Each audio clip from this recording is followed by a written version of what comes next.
Jadi kalau Anda baca Quran di Ramadan, ya, maaf ya, walaupun baru satu huruf nih, satu huruf, ya, Qaf 100. Tapi kalau Anda baca saat bersamaan dengan malam Al-Qadar, Qaf 100 kali 83 tahun tanpa henti. Berapa? Nah, makanya rumus yang pertama, perhatikan, maka turunlah kemudian keterangan Nabi sallallahu alaihi wasallam di riwayat Al-Bukhari, riwayat sahabat Ibnu Abbas radhiyallahu taala anhuma, nomor hadis 3220. An Ibnu Abbas radhiyallahu taala anhuma qala, kana Rasulullah sallallahu alaihi wasallam ajwadan nas.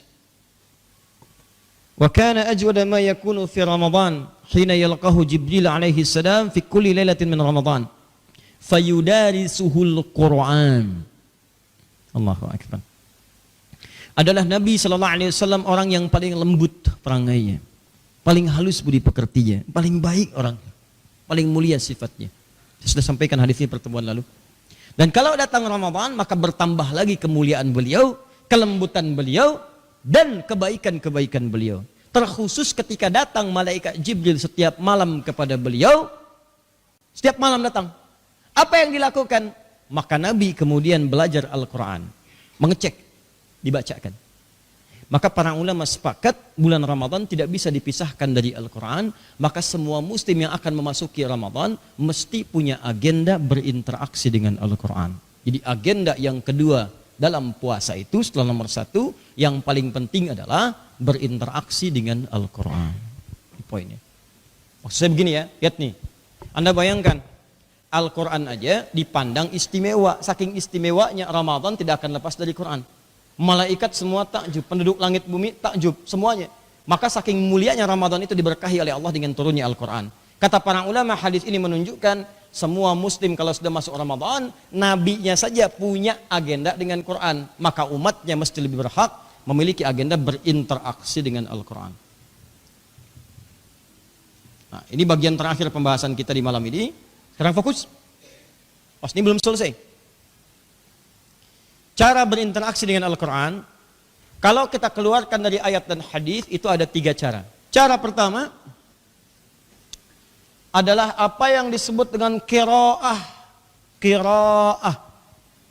Memperbanyak bacaannya saja. Hanya membaca saja.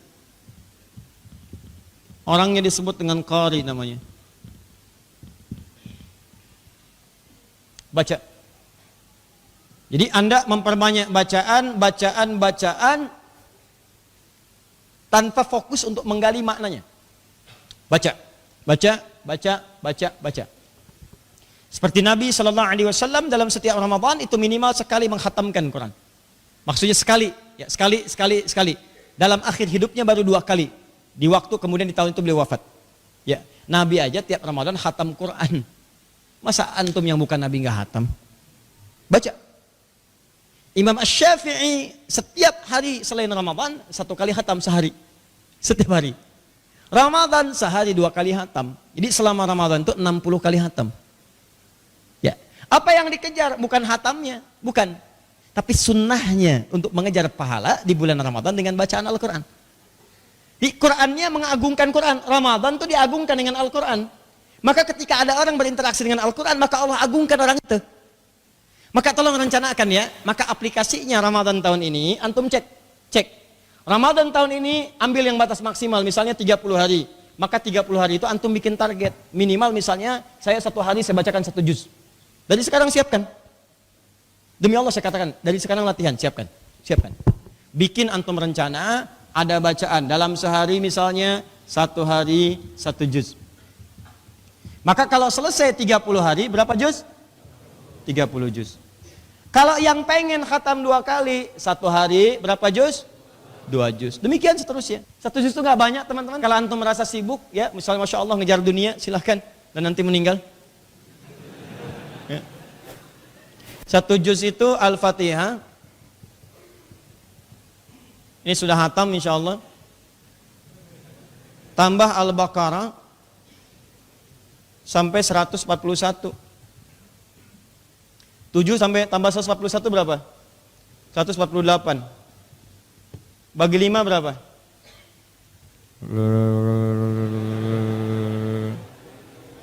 Berapa? Berapa? Hah? 28. Ambillah yang paling cepat ya, dengan mengabaikan Al-Fatihahnya karena sudah hafal, ambillah 28. Ya. Sekarang perhatikan baik-baik. 28. 28 bagi 2 berapa? Cepat banget. 28. Nah, berapakah 28 dibagi berapakah menghasilkan 14? Nah, 28 dibagi 2 hasilnya 14. Ustadz, kenapa rumus ini? Nih, kalau per hari 1 juz, antum gak mau capek, cara baginya bagi 5 waktu sholat. Itu caranya. Subuh, zuhur, asar, maghrib, isya. Rumusnya 24, 4, 3, 4. Maka subuh 28 ayat. Zuhur 28 ayat. Sampai dengan ke isya. Kalau nggak mau capek lagi, bagi 2 lagi. 14, 14. Sebelum subuh, setelah subuh. Bukankah kalau Ramadan antum bangunnya sebelum subuh? Nggak ada Ramadan orang bangun setelah subuh. Hampir nggak ada.